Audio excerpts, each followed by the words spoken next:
Yeah.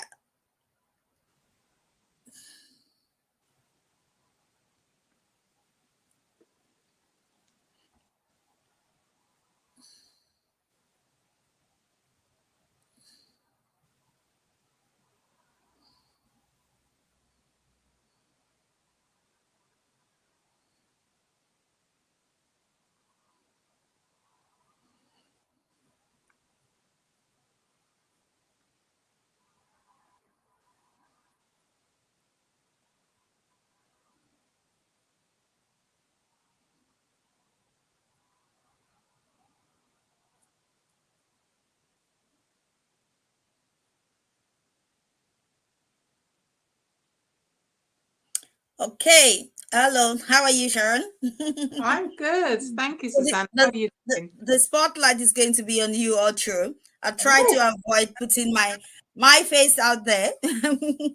but we want to see your beautiful face at some point, Susanna. I know, I know. So how are you tonight? I'm beautiful. I'm doing well. I've had a busy day, but I'm blessed. How are you doing?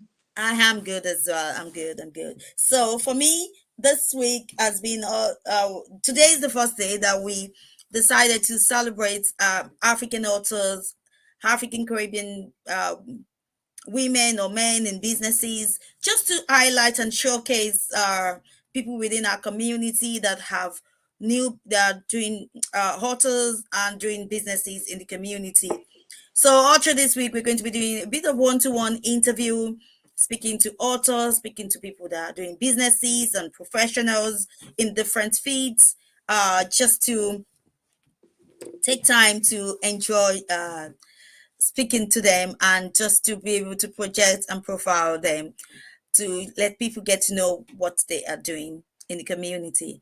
So guys, you're all welcome to join us live. You can drop your comments in the chat box. So let's kickstart it, Sharon.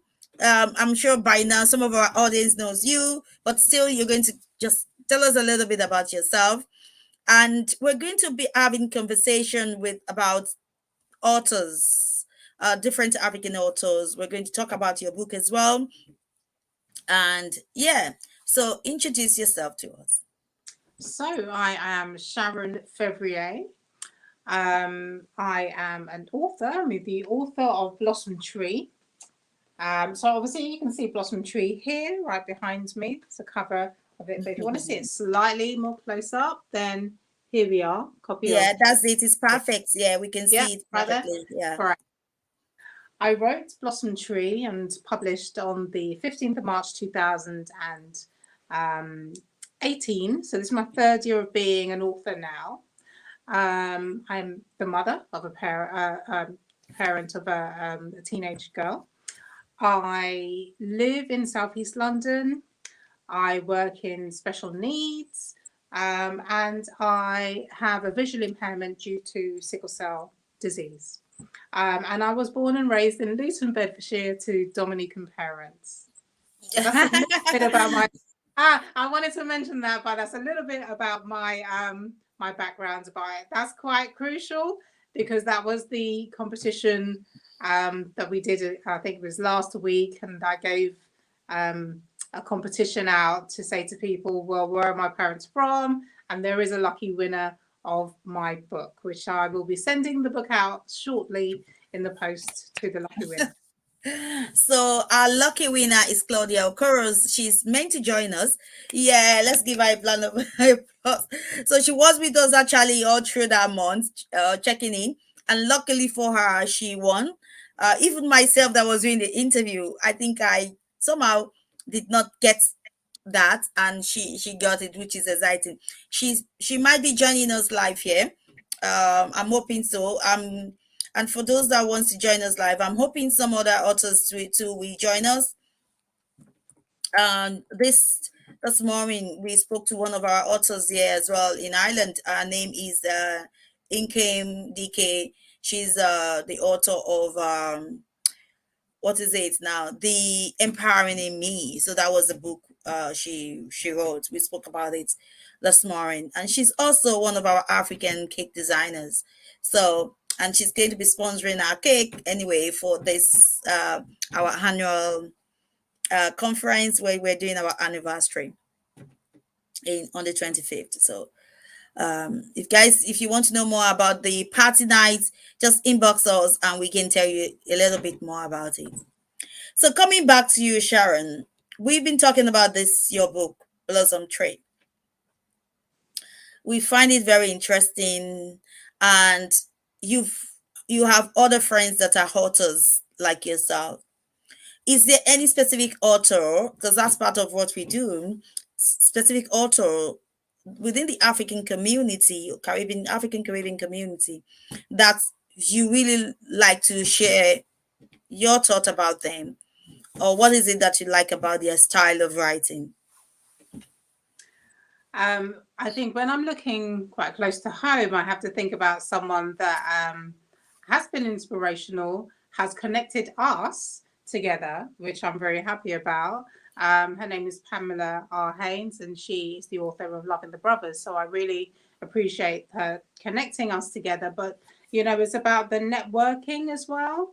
And it's about the constant kind of support and encouragement. And I think that's really, really important within our community, that we have someone that we can kind of bounce ideas off and kind of share struggles, but kind of share wins as well. And I appreciate that, for another author within my community. So yeah, and that is interesting because she's doing so well with that book. She started that book just like that, and it's like that is what she's now putting all her energy into, and she's really doing amazingly with the book. And from the book, she's doing other things.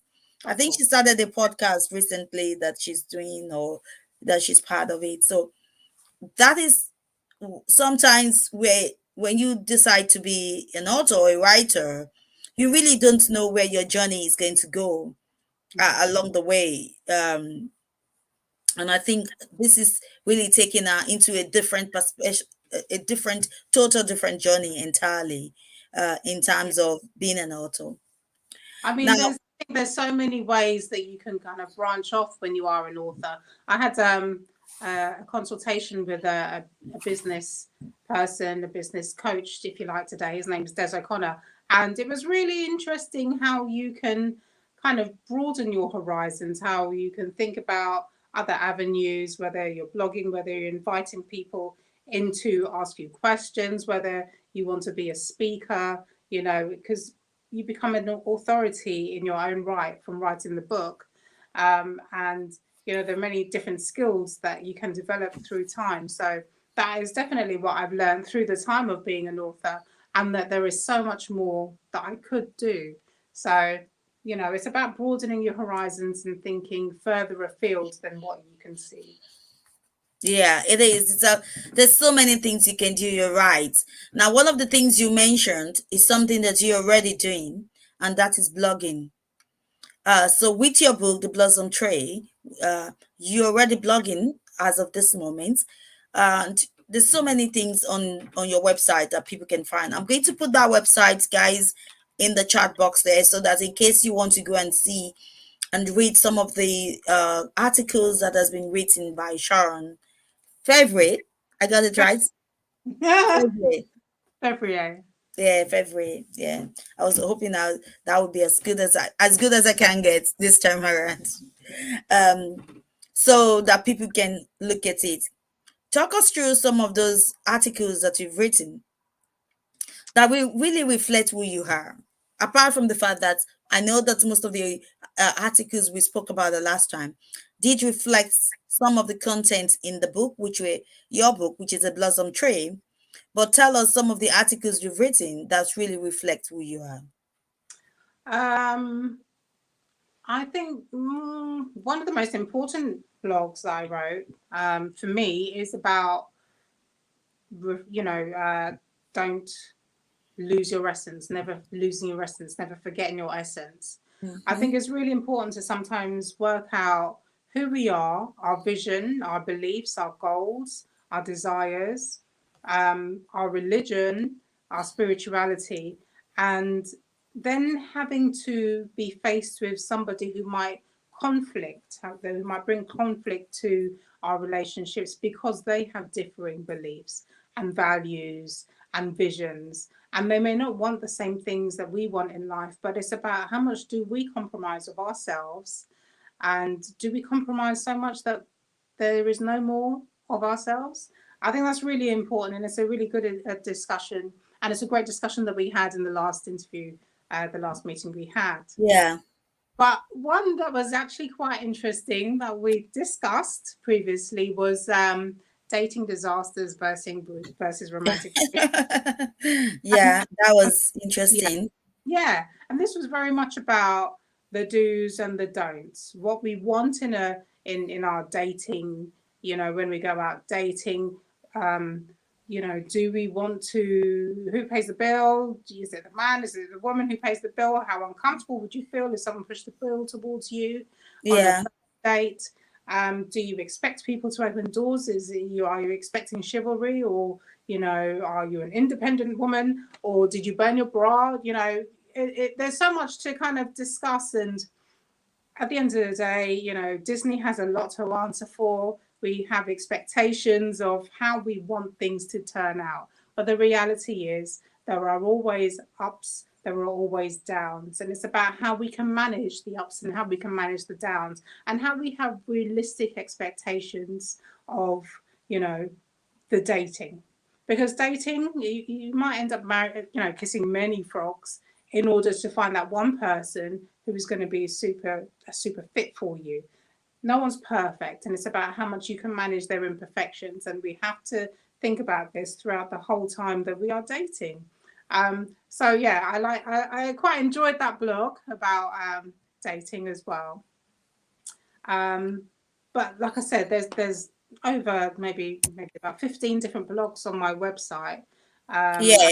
So if you look up Blossom Tree on WordPress, you'll find it there as well. But if you access um, my website and you go on to my blogs, you'll see all the blogs there.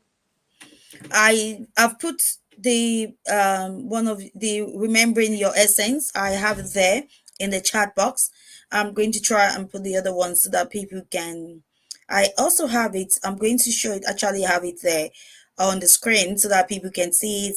The link is there in our chat. If you're watching us on Twitter, you can actually go straight there now and have a look at it and click on the link. Get to read the article.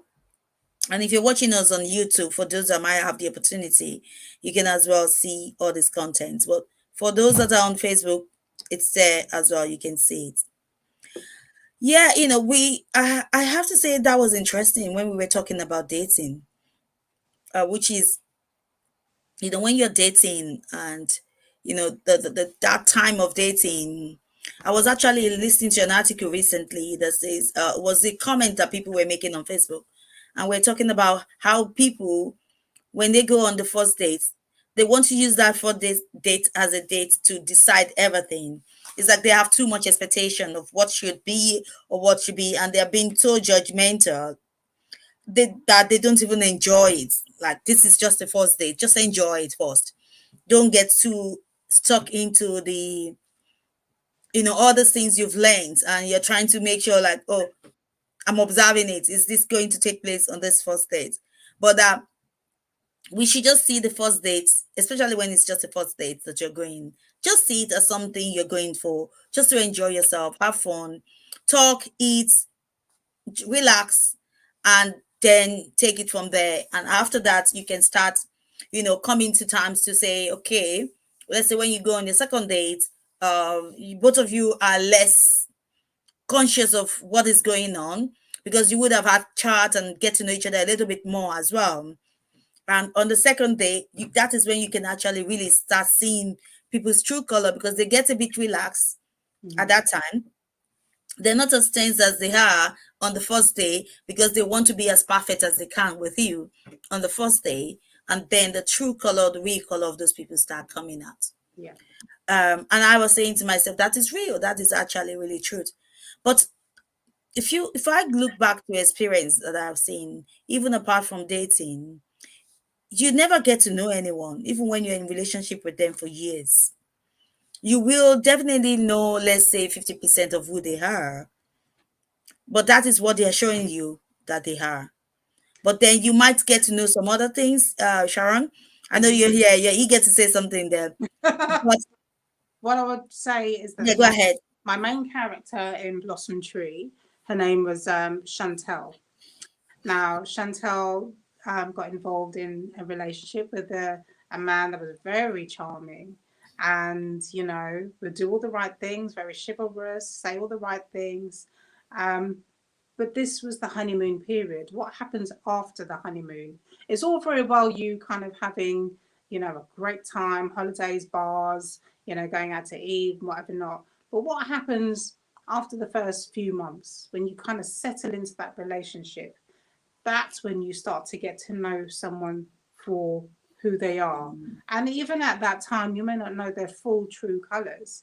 And Yeah. that's what my main character found, that, you know, with time she got to know him, Mm-hmm. and started to see some of those true colors. And I think it's really important that you take time to get to know somebody, because you could be lost and wrapped in this fantasy that, you know, you've had in your mind since day dot about wearing this white dress, and that's what you're walking towards. That's Mm-hmm. what, you know, that's your desire. You could be lost so much in that actually you haven't started to really look at the person for who they are, and look at them for the positives that they bring into your life, and Mm-hmm. some of the difficulties that they would bring into your life. Yeah, you're totally right. I'm trying to get to know someone, and you just get to at a stage, and you realize that it's better for you to quickly get out of this rather than keep yourself going, uh, because when there was a time Oprah says something that when somebody shows you who they are for the first time, like, that you should take them for that. That's who they really are. Mm-hmm. The way she was saying is that don't give a second chance, because that's their real person. Because they're showing you who they are, and it's now up to you to decide if this is the kind of person you want to build a relationship with. Mm-hmm. Because, like, yourself, myself, and you as women, I was actually saying it to one of my brothers, which is like a brother to myself. I was saying, look, women, when they're still in that process of making decision, they're making those decisions. It's different. But the moment they've made the decision and they've decided to say, okay, I want to give this relationship a go, they are into it already. Yeah. But that is when a man start making their own decision. They don't make decision until you really say yes and you are up for this. Because at the beginning they are like running after you to get you. And Mm-hmm. then the moment they see that you're committed, it's like, okay, let's give this a go. That is when you see that they're like, okay, yeah, I think they start becoming the man, and they start showing and then women, we are now more slow to walk away, rather than if it's a man. If it's a man, they can walk away at any time, even when they are, but for a woman, that is when you're like, okay, you're giving it a thought. You're always, women is always about negotiation. That's right. When something happened between you and your partner, you want to negotiate a conversation with them. It's like, let's talk about it. It's about negotiation. It's just like if a man caught his wife with another woman, it doesn't, that is just finer. But if it's a woman on the other side, you are waiting for them to come back home and prove themselves to you. Yeah. You're waiting for a conversation. You're looking for explanation. Why did it happen? Is it me? Is it this? Is it That's what you're looking for. But a man is not interested in those kind of conversation. Mm. If you're in that position, it's like you're gone. You know what I mean? Yeah. I had a conversation with a friend yesterday, a male friend who could quite honestly and openly talk about his friend being in a situation where she was with somebody who he believed was narcissistic. And it's really interesting that he was able to observe some of the behaviors and the characteristics of the person that she was dating. But she's so invested in her own relationship with this guy that she doesn't see that this man is being narcissistic.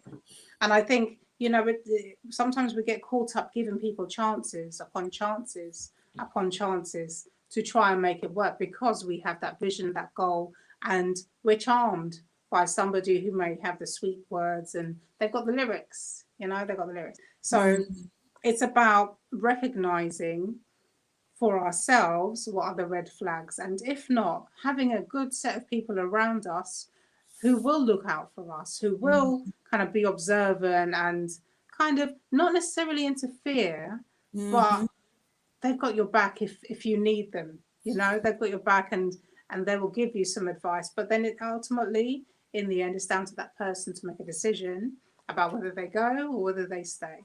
Yeah. When we talk about authors, and when we're talking about writers that write different type of books, what do you think is their source of inspiration to write those books? You can tell us about what inspires you to write a book, but what is your thinking? What is there any specific book apart from The Love in Your Brothers that you've read, and that you wonder and say to yourself that what is it about? What was this author thinking about when they wrote that book? For example, now I'll tell you where I'm coming from. When I'm watching some of these movies, that it's so details, and some of them are so like criminal minded, or some of them are like all these killings and all those kind of things.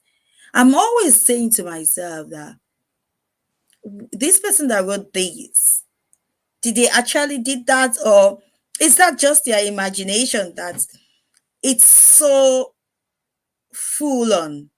Like, you just wonder what were they thinking to think about all the details? Like, the way have you watched all these criminal films that somebody dies and the inspector is trying to figure out how it happened, and there's so much complication into really getting down there. And I'm always like, what were they thinking when they were writing that? Yeah. So first of all, my inspiration for writing Blossom Tree was that I wanted to share some of my story. So whereas my main character, Chantel, has sickle cell, and sickle cell affects, 15,000 people in the UK alone. So I felt that it would just be awesome to write a book that would have the main character as having sickle cell, and some of the highs and the lows and the fine detail that people actually don't know about. And I just wanted to kind of talk a little bit about that, and the triggers. Let people know, raise awareness of the triggers. Let people know what are the other implications of the illness. So that's one of the things.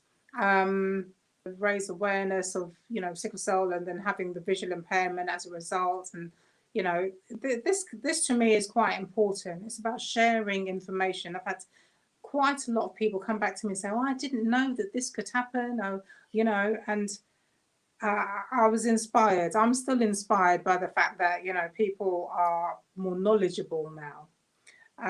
Life experiences definitely help to formulate somebody's mind, the way they think, and what they actually want to do, what they want to produce and put on paper.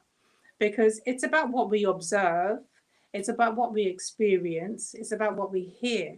Now, you come to think about it, on the news every day, there are different things that we hear all the time. The television is an influence, our neighbours, our friends, our family. We're influenced by so many different people. And imagine just creating stories out of what we see, what we hear. Of course, changing names, of course, changing situations and circumstances.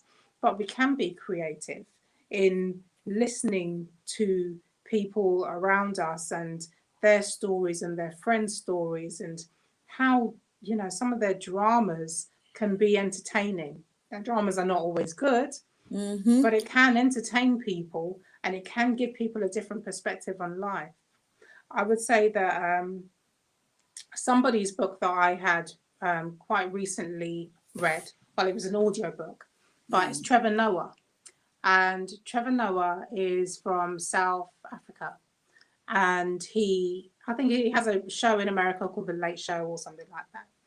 But when you read the book, when you listen to the book or you read the book, you kind of get a real insight into his growing up as somebody of mixed heritage in, South Africa in the 80s.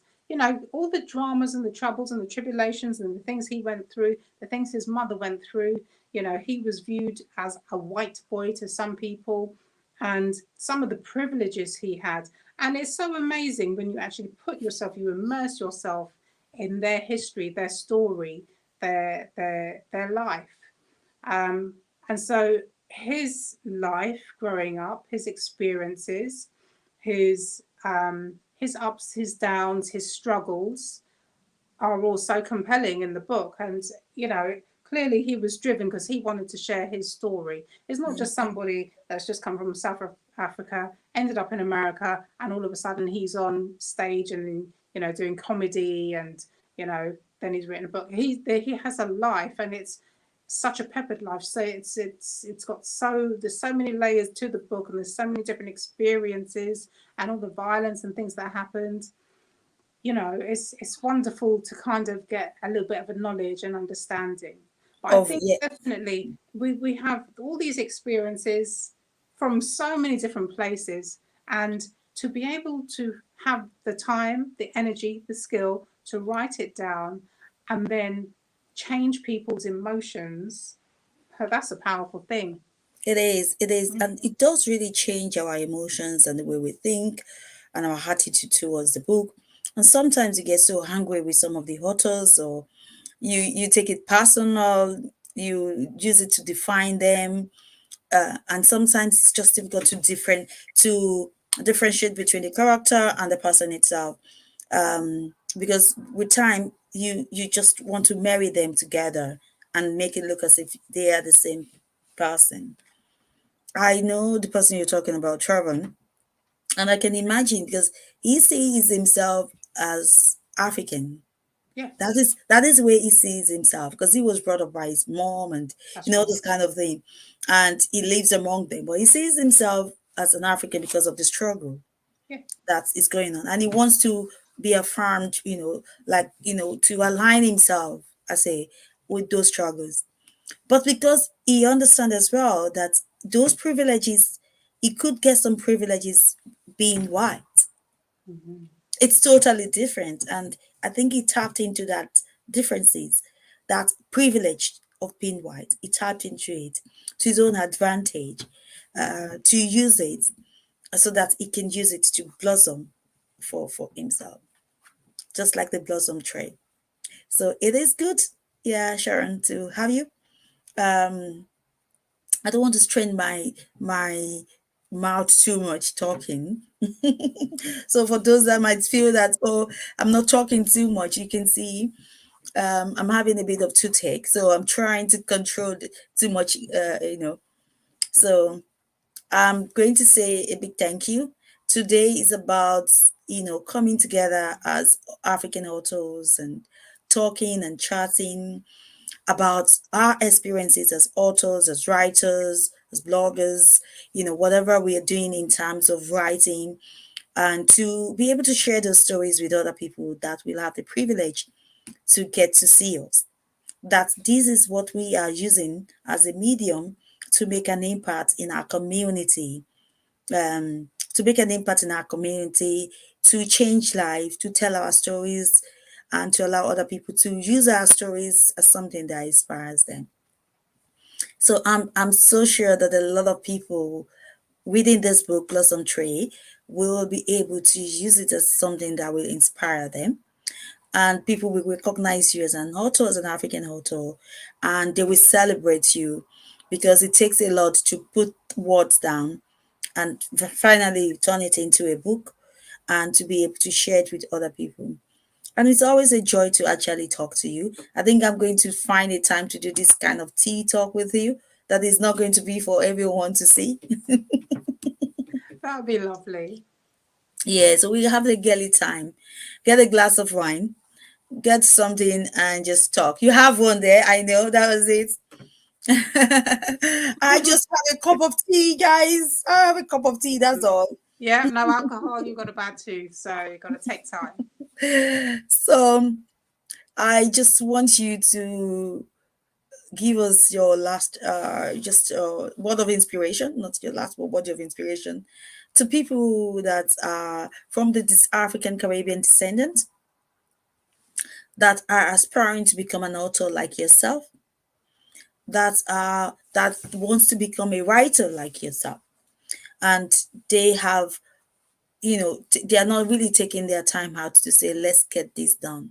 Let me start writing my story. Let me start writing things that I love to do, things that can inspire others. So give them that kind of word of inspiration while we wait. Through life, we are told of the things that we can do and the things that we can't do, the things that we should aim for and the things that is above our reach. We're told many things a lot of the times by people throughout school, even through school, where we are guided to do certain careers. And I know things are maybe slowly changing and developing now, but are they changing and developing at a fast enough rate? The reality is, when we grow up, as youngsters, we have this feeling that we want to maybe work towards this particular career. Who is it that should say to us, no? Who is it that will say to us, there's your ceiling, you can't go above that? It should actually be our whole truths, our whole desires, our ambition that drives us to aim for the sky. And it shouldn't be that somebody says one thing or two things and then all of a sudden we change our minds and we go off target. But actually, the reality is, it is for us to make that decision about what we want to do to achieve in life. You know, I've been told, don't put the book out. I had been told, don't write the book, don't put the book out. Now, if I listened to the person that said, don't write the book, then we wouldn't be having this conversation. Yeah. And I wouldn't have changed the emotions of so many people. And I wouldn't have raised awareness of an illness that affects people within our community day in, day out. Mm-hmm. I wouldn't have changed the fact that people are more aware now that they should probably give blood, because actually it's supporting people within our community. I wouldn't have made those differences, those changes. I wouldn't have encouraged and inspired people who are in a relationship that is toxic or abusive to leave. I wouldn't have done that. So I think, you know what? I've done the best thing. I've made that decision, and I wasn't swayed in any way by somebody's negative thoughts and opinions. And I made a decision myself to do this because ultimately, in the end, I'm here not just to entertain, but to obviously encourage, inspire, and empower people. And it's very much, the book is very much, marketed towards young women, towards women in their, endless, really. If you're going through a struggle, if you're going through some kind of challenge in life, and you need a little inspiration, because there was some inspiration in the book, and even as far as spiritual inspiration that my main character received. Sometimes we have to listen to our intuition, our own thoughts, our own beliefs, because we are so influenced by what's going on outside that, it can have the power to change our direction. Yeah. But if you have a message, if you feel you have a message to share with the world, don't listen to those negative thoughts. Concentrate and focus on the things that you want to change, the things that you want to say. Now, remember, many people write books of poetry, and they might do that because it's like therapy. Writing it down is like getting all your thoughts out on paper, sharing it with the world, because you don't know who's going to read that poem that will make a change in their decision. They'll do something that will benefit them more so than maybe, you know, being on social media or whatever not. Mm-hmm. It's about what message we have with the world. And as Black people, I think it's really important that we share our positive messages. We know some of the challenges that we go through, but how can we as people work together to succeed? How can we as individuals try and find that positive place in life that makes us happy? You know, let's not be bogged down and caught up with all the negatives of the world, but let's find somewhere, someplace, somehow that we can thrive as an individual. And if you're a person who wants to write, write. Don't let anybody stop you. Remember, I'm partially sighted. I'm able to write. So if I have overcome some obstacles and hurdles, you know, being a single mother and raising my child and whatever not, you know, all of this is time consuming. And then writing with, you know, the challenges I have with my eyesight, Yeah. I am not letting that rule me. You know, I can make a decision, and if I choose to do so, I will use whatever adaptations, and I'm working on the second book, so I'm inspired. We're looking forward to that. We're looking forward to that. Thank you. So, just to say a big thank you to you again for joining us this evening and to celebrate with us the African Caribbean Authors Day. Was it the first of this month? Was the National Authors Days all over the world, where authors are being celebrated. And for us here, we are celebrating it this whole week, and we're celebrating businesses within the African Caribbean community. So it's good to have you. I hope you will enjoy the evening.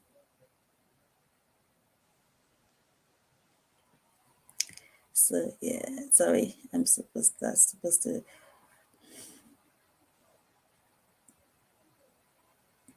Just so reminds. Okay, Thank you. you're welcome.